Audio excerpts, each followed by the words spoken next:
Yohanes pasal 14. Rumah Bapa. Janganlah gelisah hatimu, percayalah kepada Allah, percayalah juga kepadaku. Di rumah Bapa-Ku banyak tempat tinggal. Jika tidak demikian, tentu aku mengatakannya kepadamu. Sebab aku pergi ke situ untuk menyediakan tempat bagimu. Dan apabila aku telah pergi ke situ dan telah menyediakan tempat bagimu, aku akan datang kembali dan membawa kamu ke tempatku, supaya di tempat di mana aku berada, kamu pun berada. Dan kemana aku pergi, kamu tahu jalan ke situ. Kata Thomas kepadanya, Tuhan, kami tidak tahu kemana engkau pergi, jadi bagaimana kami tahu jalan ke situ? Kata Yesus kepadanya, Akulah jalan dan kebenaran dan hidup. Tidak ada seorang pun yang datang kepada Bapa kalau tidak melalui aku.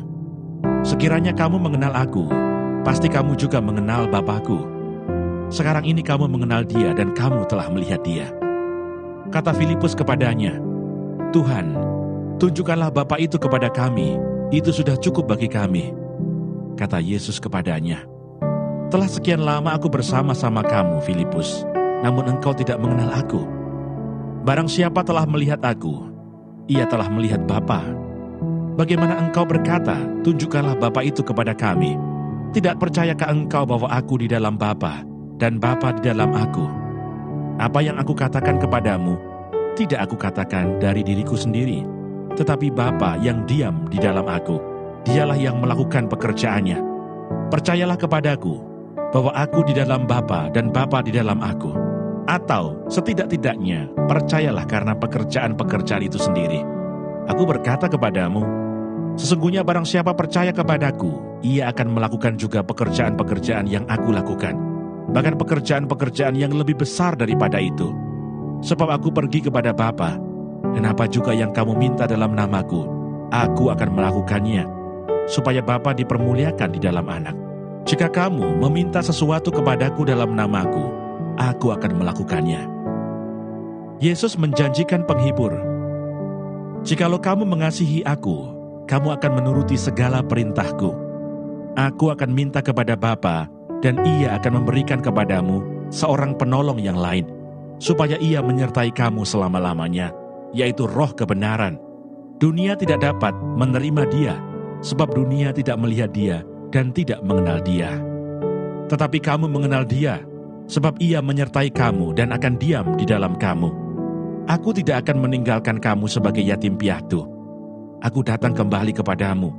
Tinggal sesaat lagi, dan dunia tidak akan melihat aku lagi. Tetapi kamu melihat aku, sebab aku hidup dan kamu pun akan hidup. Pada waktu itulah kamu akan tahu bahwa aku di dalam Bapa-Ku dan kamu di dalam aku, dan aku di dalam kamu. Barang siapa memegang perintahku dan melakukannya, dialah yang mengasihi aku. Dan barang siapa mengasihi aku, ia akan dikasihi oleh Bapa-Ku, dan aku pun akan mengasihi dia dan akan menyatakan diriku kepadanya.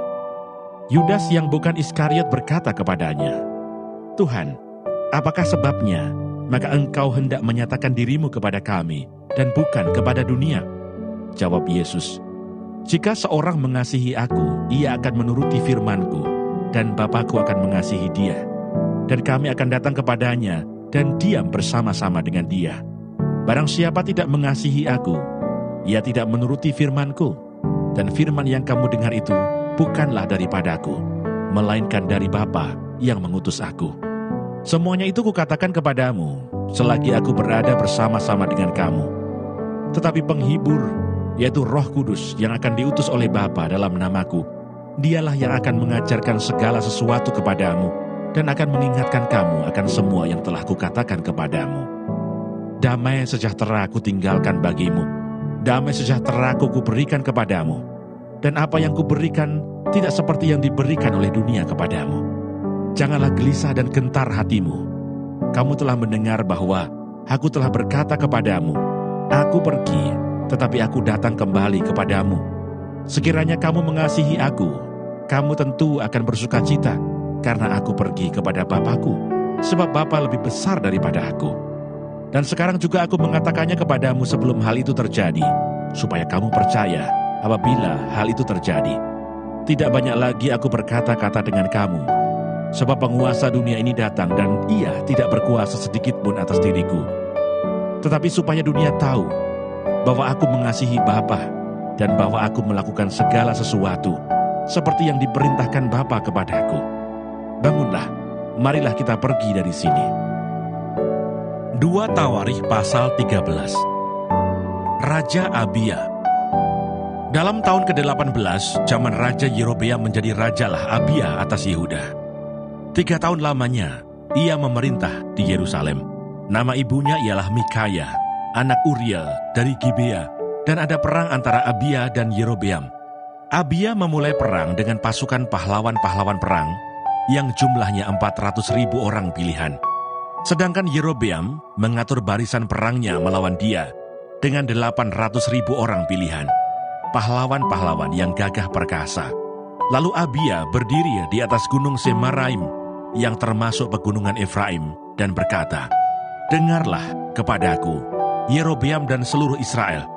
Tidakkah kamu tahu bahwa Tuhan Allah Israel telah memberikan kuasa kerajaan atas Israel kepada Daud dan anak-anaknya untuk selama-lamanya dengan suatu perjanjian garam?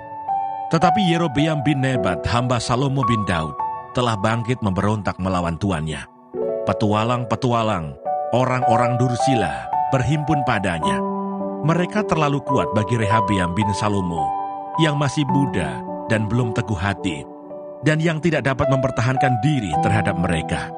Tentu kamu menyangka bahwa kamu dapat mempertahankan diri terhadap kerajaan Tuhan yang dipegang keturunan Daud, karena jumlah kamu besar dan karena pada kamu ada anak lembu emas yang dibuat Yerobeam untuk kamu menjadi Allah. Bukankah kamu telah menyingkirkan imam-imam Tuhan, anak-anak Harun itu, dan orang-orang Lewi, lalu mengangkat imam-imam menurut kebiasaan bangsa-bangsa negeri-negeri lain, sehingga setiap orang yang datang untuk ditahbiskan dengan seekor lembu jantan muda dan 7 ekor domba jantan dijadikan imam untuk sesuatu yang bukan Allah. Tetapi kami ini Tuhanlah Allah kami, dan kami tidak meninggalkannya, dan anak-anak Harunlah yang melayani Tuhan sebagai imam, sedang orang Lewi menunaikan tugasnya, yakni setiap pagi dan setiap petang mereka membakar bagi Tuhan korban bakaran dan ukupan dari wangi-wangian, menyusun roti sajian di atas meja yang tahir, dan mengatur kandil emas dengan pelita-pelitanya untuk dinyalakan setiap petang. Karena kamilah yang memelihara kewajiban kami terhadap Tuhan Allah kami, tetapi kamulah yang meninggalkannya. Lihatlah pada pihak kami Allah yang memimpin, sedang imam-imamnya siap meniup tanda serangan terhadap kamu dengan nafiri isyarat-isyarat. Hai orang Israel, jangan kamu berperang melawan Tuhan, Allah nenek moyangmu, karena kamu tidak akan beruntung. Tetapi Yerobeam mengirim suatu pasukan penghadang yang harus membuat gerakan keliling, supaya sampai di belakang mereka, sehingga induk pasukannya berada di depan Yehuda, dan pasukan-pasukan penghadang di belakang mereka. Ketika Yehuda menoleh ke belakang, lihatlah, mereka harus menghadapi pertempuran dari depan dan dari belakang. Mereka berteriak kepada Tuhan, sedang para imam meniup nafiri, dan orang-orang Yehuda memekikkan pekik perang. Pada saat orang-orang Yehuda itu memekikkan pekik perang, Allah memukul kalah Yerobeam dan segenap orang Israel oleh Abia dan Yehuda. Orang Israel lari dari depan Yehuda, tetapi Allah menyerahkan mereka ke dalam tangan Yehuda. Abia dengan laskarnya mendatangkan kekalahan yang besar kepada mereka. Dari orang Israel mati terbunuh 500.000 orang pilihan. Demikianlah orang Israel ditundukkan pada waktu itu. Sedang orang Yehuda menjadi kokoh karena mereka mengandalkan diri kepada Tuhan, Allah nenek moyang mereka. Abia mengejar Yerobeam dan merebut daripadanya beberapa kota, yakni Betel dengan segala anak kotanya, Yesana dengan segala anak kotanya, dan Efron dengan segala anak kotanya. Tak pernah lagi Yerobeam mendapat kekuatan di zaman Abia. Tuhan memukul dia sehingga ia mati. Abia menunjukkan dirinya kuat. Ia mengambil 14 istri dan memperanakkan 22 anak laki-laki dan 16 anak perempuan. Selebihnya dari riwayat Abia, langkah-langkahnya dan titah-titahnya tertulis dalam kitab sejarah Nabi Ido. 2 Tawarikh pasal 14. Kemudian Abia mendapat perhentian bersama-sama dengan nenek moyangnya, dan ia dikuburkan di kota Daud. Maka Asa, anaknya, menjadi raja menggantikan dia. Pada zaman pemerintahannya, negeri itu aman selama 10 tahun. Raja Asa, kemenangan atas Zerah. Asa melakukan apa yang baik dan yang benar di mata Tuhan Allahnya.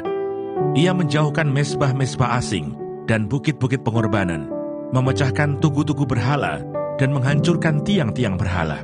Ia memerintahkan orang Yehuda supaya mereka mencari Tuhan, Allah nenek moyang mereka, dan mematuhi hukum dan perintah. Ia menjauhkan bukit-bukit pengorbanan dan pendupaan-pendupaan dari segala kota di Yehuda. Dan kerajaan pun aman di bawah pemerintahannya. Karena negeri itu aman dan tidak ada yang memeranginya di tahun-tahun itu, ia dapat membangun kota-kota benteng di Yehuda. Tuhan telah mengaruniakan keamanan kepadanya.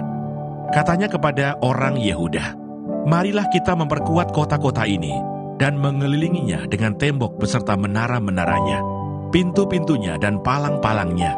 Negeri ini masih dalam tangan kita, karena kita mencari Tuhan Allah kita, dan Ia mencari kita serta mengaruniakan keamanan kepada kita di segala penjuru."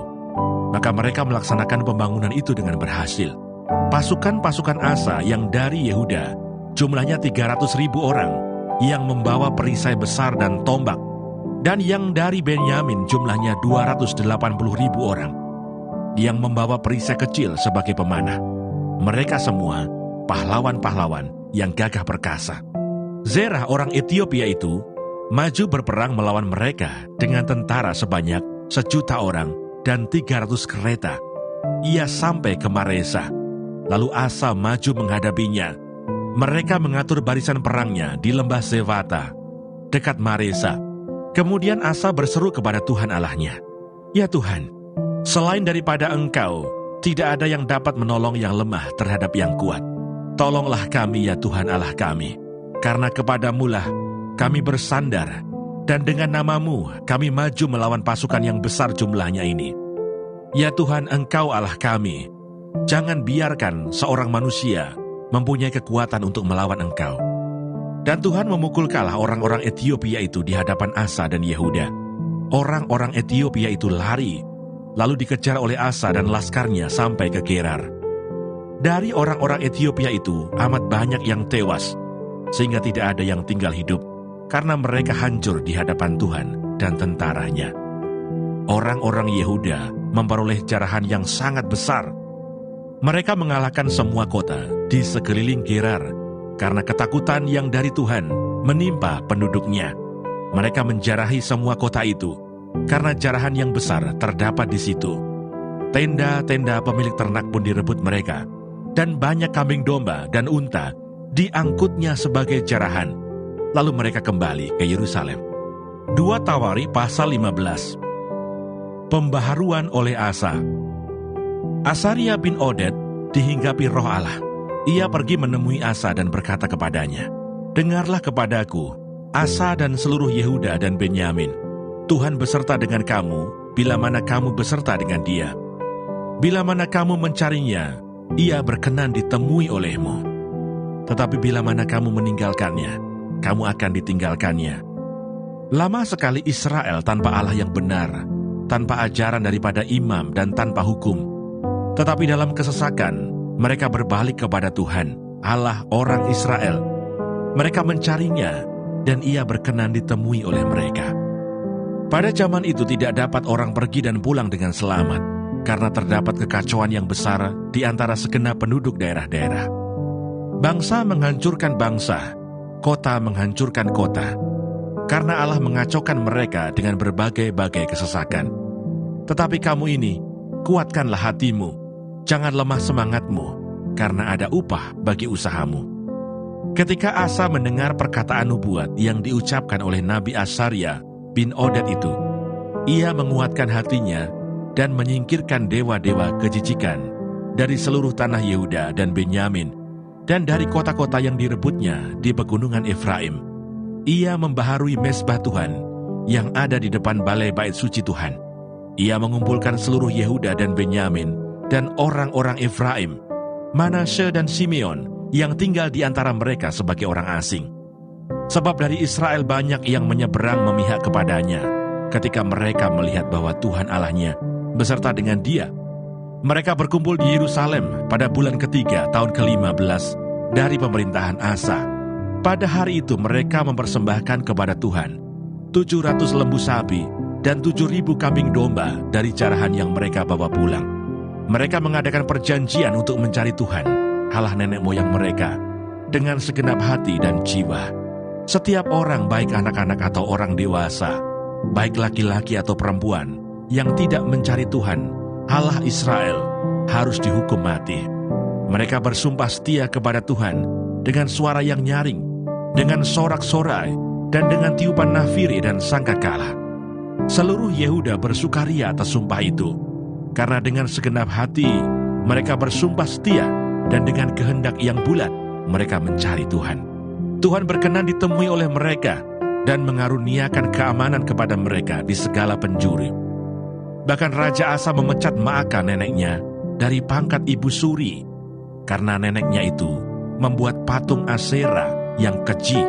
Asa merobohkan patung yang keji itu, menumbuknya sampai halus, dan membakarnya di lembah Kidron.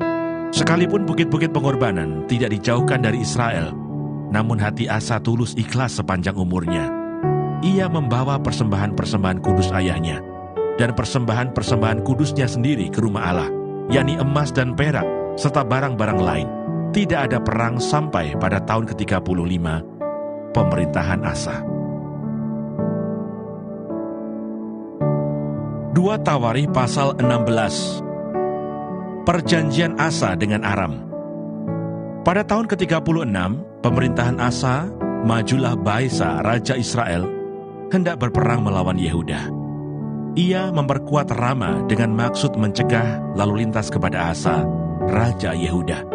Lalu Asa mengeluarkan emas dan perak dari perbendaharaan rumah Tuhan dan dari perbendaharaan rumah raja, dan mengirimnya kepada Ben-Hadad, raja Aram yang diam di Damsyik dengan pesan, "Ada perjanjian antara aku dan engkau, antara ayahku dan ayahmu. Ini kukirim emas dan perak kepadamu. Marilah, batalkanlah perjanjianmu dengan Baesa, raja Israel, supaya ia undur daripadaku." Lalu Ben-Hadad mendengarkan permintaan Raja Asa. Ia menyuruh panglima-panglimanya menyerang kota-kota Israel, dan mereka memukul kalah Iyon, Dan, Abel-Maim, dan segala tempat perbekalan kota-kota di Naftali. Segera sesudah Baesa mendengar hal itu, ia berhenti memperkuat Rama. Ia menghentikan usahanya itu. Tetapi Raja Asa mengerahkan segenap orang Yehuda yang harus mengangkat batu dan kayu yang dipergunakan Baesa untuk memperkuat Rama itu. Ia mempergunakannya untuk memperkuat Geba dan Mispa. Pada waktu itu datanglah Hanani, pelihat itu, kepada Asa raja Yehuda, katanya kepadanya, "Karena engkau bersandar kepada Raja Aram dan tidak bersandar kepada Tuhan Allahmu, oleh karena itu terluputlah tentara Raja Aram dari tanganmu. Bukankah tentara orang Ethiopia dan Libya besar jumlahnya? Kereta dan orang berkudanya sangat banyak. Namun Tuhan telah menyerahkan mereka ke dalam tanganmu, karena engkau bersandar kepadanya. Karena mata Tuhan menjelajah seluruh bumi untuk melimpahkan kekuatannya kepada mereka yang bersungguh hati terhadap Dia. Dalam hal ini engkau telah berlaku bodoh. Oleh sebab itu, mulai sekarang ini, engkau akan mengalami peperangan." Maka sakit hatilah Asa karena perkataan pelihat itu, sehingga ia memasukkannya ke dalam penjara. Sebab memang ia sangat marah terhadap dia karena perkara itu. Pada waktu itu Asa menganiaya juga beberapa orang dari rakyat. Sesungguhnya riwayat Asa dari awal sampai akhir tertulis dalam kitab Raja-Raja Yehuda dan Israel. Pada tahun ke-39 pemerintahannya, Asa menderita sakit pada kakinya, yang kemudian menjadi semakin parah. Namun dalam kesakitannya itu, ia tidak mencari pertolongan Tuhan, tetapi pertolongan tabib-tabib. Kemudian Asa mendapat perhentian bersama-sama nenek moyangnya. Ia mati pada tahun ke-41 pemerintahannya, dan dikuburkan di kuburan yang telah digali baginya di kota Daud. Mereka membaringkannya di atas petiduran yang penuh dengan rempah-rempah dan segala macam rempah-rempah campuran yang dicampur menurut cara pencampur rempah-rempah, lalu menyalakan api yang sangat besar untuk menghormatinya. Demikianlah pembacaan firman Tuhan hari ini. Tuhan Yesus memberkati.